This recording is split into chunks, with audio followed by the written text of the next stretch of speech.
Hi guys, it's Damira Gaskin. Today I'm going to be talking about the 10 steps that I would use um, to make sure that I don't burn others out. So first things first, asking for readiness. And I say that because before I vent or bring up a heavy topic or situation, I ask, do you have the space or or are you in for a serious conversation right now? So I don't just assume that people are always, emotionally available. Step two is the no pressure clause. I use this when I'm making a request. I always add that it's okay to say no. I don't want to pressure nobody. I don't want them to feel like I'm forcing anybody to do anything. So I want to make sure that they're able to set a boundary with me so that they don't feel guilty into, doing anything when they're feeling burnt out. Three, clear communication, clear communication, clear communication. I cannot stress this enough.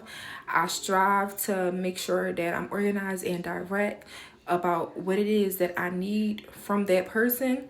I don't like to be vague or unorganized. I feel like it creates extra work for the person when they have to try and dig through to figure out what initially you need from them. Four, I would say it would be emotional regulation. Emotional regulation.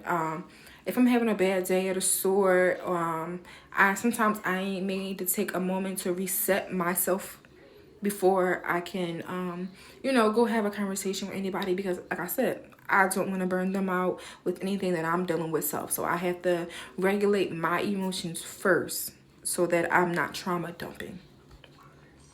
Another thing is respecting response times. Not everybody can get back to me at a timely manner. Some people have jobs, some people have children. It's a lot of things that can play in the fact of them not responding back. So I always ensure that I, be generous in a timely manner for somebody to reply back to me. Reciprocate support. It's easy to for somebody to burn out when they do so much for others and it's not reciprocated. So I try to make sure that I reciprocate any energy that is given to me, so that the same way you are filling my social battery up, I can fill yours up too. It can work as a two-way street. So another one I would do is honoring off time.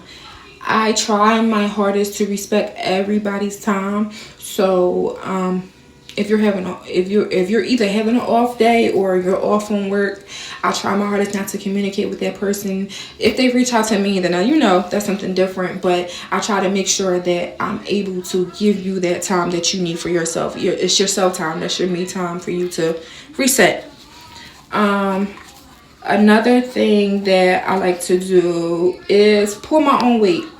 Pulling my own weight is one of the easiest things that you can do to make sure that you're not burning somebody else out. When you have somebody else doing all the hard work or the extra work, getting everything done, it's so easy for their battery to be drained.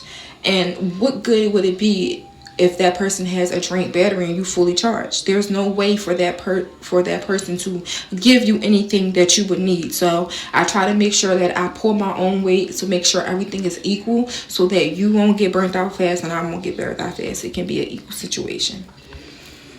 Another thing is validating without crying. So when someone else is stressed, I like to validate their feelings and let them know that they're not the only one going through things, and make sure that they feel seen and heard.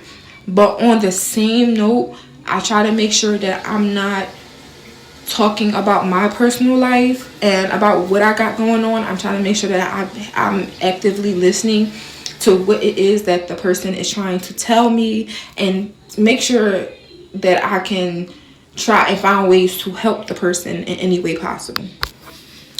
So lastly is owning my impact. Okay, If I notice that I'm being too hard on someone or I'm giving them a hard time, I'm real irritable, I own it. I make sure that I apologize first and I let them know that it's not acceptable. Yes, we are human beings, but there are better ways to treat people, and when you need things, it's okay to communicate to others about what you need, especially on my end. So it's not good for me to take the emotions out on someone else. So I definitely take accountability of my situations, and I own my own impact. So with that being said, my 10 steps would be ask for readiness, the no pressure clause, make sure I have clear communication, emotional regulation, respect response times, reciprocate support, I honor off time, validate without crowding, and owning my own impact.